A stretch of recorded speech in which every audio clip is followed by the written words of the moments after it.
Bonjour, bonjour, ici Véronique Hubert, votre formatrice et conseillère en entreprise agricole, spécialisée dans l'animal de compagnie, en particulier le chien et le chat.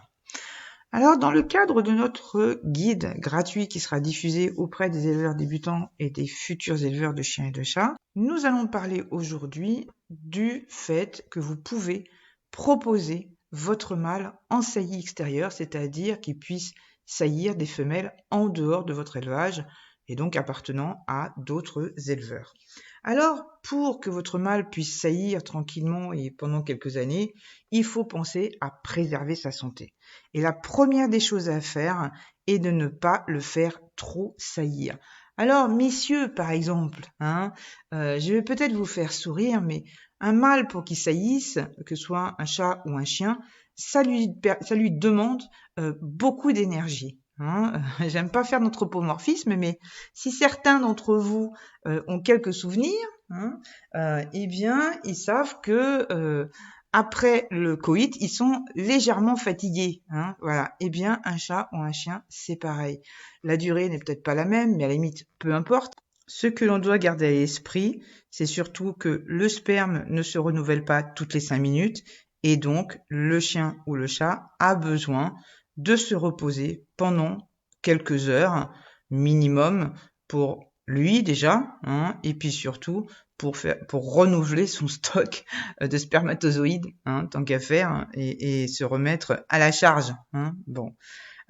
J'imagine que pour le chat, c'est un petit peu différent, mais en tout cas, au niveau du chien, on préconise minimum une femelle le matin et une femelle le soir, minimum d'écart, mais l'idéal est encore une femelle le lundi, par exemple, une autre le mardi, et le mercredi reprendre la première, et le jeudi reprendre la seconde, par exemple.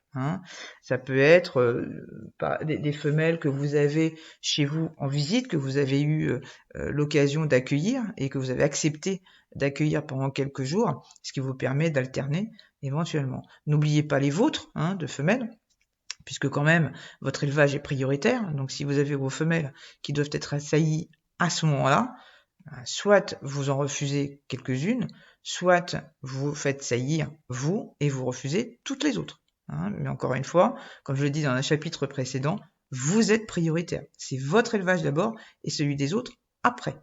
Puisqu'en général, de toute façon, les gens ne payent pas leur saillie avant de la faire, donc de toute façon, il sera toujours temps. Et puis surtout, je pense que vous avez largement le temps de prévenir la personne en fonction des chaleurs que vous ne serez pas disponible pour sa femelle. Normalement, comme je disais dans un chapitre précédent, un éleveur qui a une femelle à faire saillir doit toujours prévoir un plan B. Même à la dernière minute, malheureusement, ce sont des choses qui arrivent. Il doit prévoir un plan B pour sa femelle, c'est-à-dire un autre mâle qui doit être disponible en cas justement d'éviction du premier. Alors, une deuxième façon de préserver votre mâle aussi, et là on ne parle pratiquement que du chien parce que, encore une fois, au niveau du chat, c'est extrêmement difficile à envisager. Il s'agit de l'insémination qui permet d'éviter certaines transmissions de maladies directes, puisque on va prélever le mâle d'un côté et injecter, entre guillemets, le sperme dans la femelle, pratiquement à 2-3 minutes d'intervalle, il ne se passe pas 3 heures. Alors, il est bien entendu que cette pratique doit être faite par un vétérinaire, donc surtout si vous avez des femelles qui viennent de l'extérieur et que vous envisagez cette solution, déjà prévenir le propriétaire de la femelle bien avant pour être sûr qu'il est d'accord sur le principe, qu'il ne soit pas mis devant le fait accompli, et surtout qu'il envisage les frais, puisqu'évidemment, le vétérinaire ne va pas lui faire ça gratuit. Donc il envisage les frais supplémentaires de cette insémination qui sera nécessaire. Alors, n'oubliez pas dans ce cas de prévenir un véto, donc à côté de chez vous, qui sera non seulement connaisseur dans cette pratique, mais en plus qui sera disponible, puisque malheureusement, très souvent, les saillies, on peut les faire le week-end, c'est suivant la disponibilité des gens, et puis surtout, les femelles, elles ne nous demandent pas notre avis pour ce qui concerne l'ovulation. Vous avez des femelles en plus qui ovulent très très peu et sur une très courte période. Donc, si elles doivent être inséminées, il faut choisir le bon moment, il faut être sûr qu'elle soit inséminée vraiment au jour J, voire à l'heure H. Donc, prenez vos dispositions pour savoir si un veto sera dispo, surtout le samedi et le dimanche. Hein, c'est surtout là que ça pose problème. D'accord? Voilà. Alors, l'insémination, évidemment, permet d'éviter certaines contagions, mais aussi permet d'éviter des accidents. Hein. On parle au niveau du chien aussi, mais peut-être que ça peut arriver au niveau du chat, mais vous avez des femelles qui sont récalcitrantes hein, et qui ne veulent surtout pas se faire saigner naturellement, et le risque, bien évidemment, c'est de casser, comme on dit, le mâle, c'est-à-dire que le mâle enfourche donc la femelle, commence à la pénétrer et la femelle bouge et se retourne brusquement avec le risque justement de lui casser le fourreau quoi. Donc c'est vraiment très très grave et quand on sait qu'on a une femelle un peu difficile comme ça et c'est vrai que vous en tant que propriétaire du mâle c'est une des questions à poser, savoir si la femelle a déjà été saillie, si oui naturellement, sinon, bien voilà, qu'est-ce qu'elle a comme caractère, est-ce qu'elle vit avec d'autres chiens ou pas, etc. Donc ça, ce sont des informations à demander si vous voulez que tout se soit fait dans des bonnes conditions. Donc, essayez d'envisager l'insémination aussi dans ce cas-là, parce qu'évidemment, ça peut préserver votre mâle sur le plan de son intégrité hein, physique. Il semble qu'il y ait moins de soucis au niveau du chat, puisqu'il saillit beaucoup plus souvent la femelle sur une courte période, la femelle étant réceptive beaucoup plus souvent. Il faut savoir que la chatte ovule au moment de la saillie, contrairement à la chienne où on est obligé d'attendre qu'elle soit prête, hein, donc qu'elle ovule, et donc d'attendre même un poil après pour pouvoir la faire saillir. Donc on est vraiment sur deux types de saillies différents avec des avantages et des inconvénients pour l'un ou pour l'autre.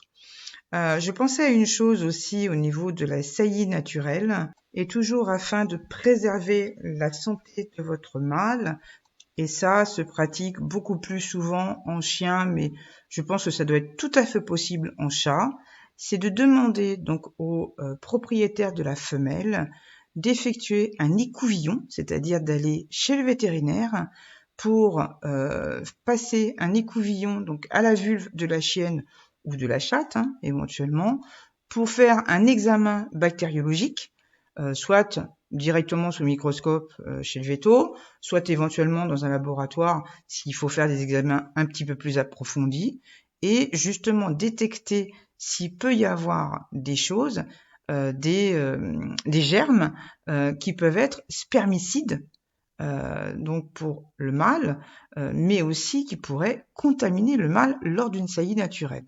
Donc ça, vous pouvez tout à fait le demander, d'autant plus que plus tôt est fait cet examen, plus tôt la chienne ou la chatte pourrait être mise éventuellement sous antibiotiques pour éviter déjà une infection, hein, éventuellement, et aussi une infection du mâle, et ensuite pour que la gestation puisse se passer le mieux possible. Donc sachez que c'est à envisager. Hein. Je sais que ça se fait beaucoup dans les pays étrangers, et moi-même, j'ai vu ça dans les premières fois, il y a 25 ans, 30 ans, au niveau de l'Allemagne et de la Hollande. C'était quelque chose de très courant, voilà, au niveau du chien en tout cas. Voilà. Ensuite, pour préserver votre mâle, il faut penser à éviter les situations difficiles. Les situations difficiles, ça peut être par exemple, vous avez plusieurs mâles chez vous, et c'est comme tous les mâles hein, de toutes les espèces, eh bien ces messieurs ont tendance à se friter un peu, à se concurrencer, à s'intimider, voilà, et puis finalement ça peut dégénérer en bagarre. Donc si vous avez un mâle que vous destinez au saillie, que ce soit pour vos femelles à vous ou que pour celles de l'extérieur, essayez autant que possible de ne pas le mettre en contact avec des mâles qui sont un peu trop chatouilleux pour éviter des blessures, et en particulier des blessures au mauvais endroit. Hein, voilà. Ensuite, faites attention de ne pas trop solliciter physiquement votre mâle.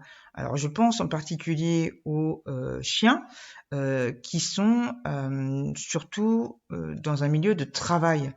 c'est-à-dire qui ont une carrière de travail et donc qui sont soumis à des efforts énergétiques assez importants.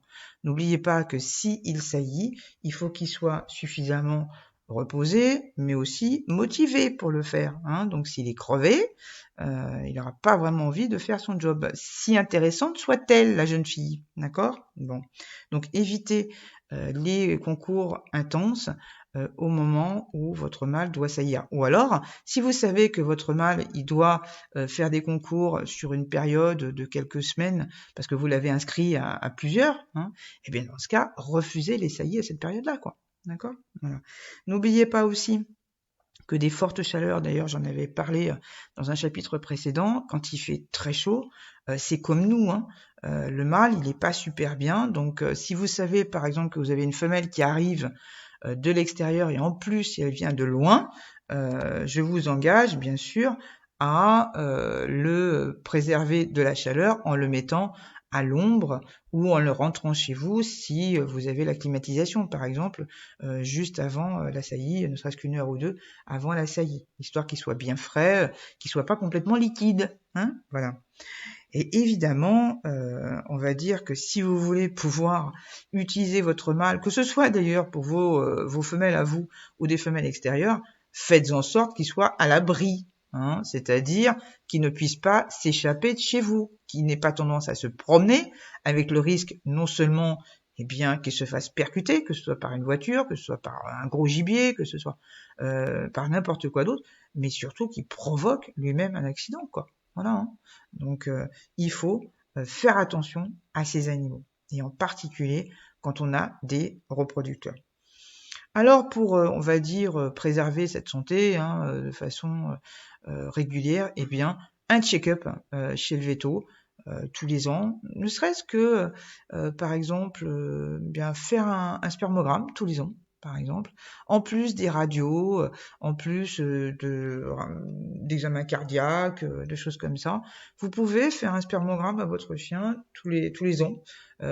Encore une fois, le chat, c'est beaucoup plus difficile, mais à votre chien, vous pouvez le faire effectivement tous les ans pour savoir déjà si tout va bien, si le sperme est toujours d'aussi bonne qualité, s'il est toujours bien vif, s'il est toujours en masse, s'il est toujours bien compact, et donc justement de pouvoir soit le retirer de la reproduction, que ce soit momentané ou définitivement dès qu'il y a une suspicion de quelque chose, soit de pouvoir le soigner justement à ce moment-là. D'accord ? Alors, la santé, ce n'est pas que la santé physique, c'est aussi la santé mentale.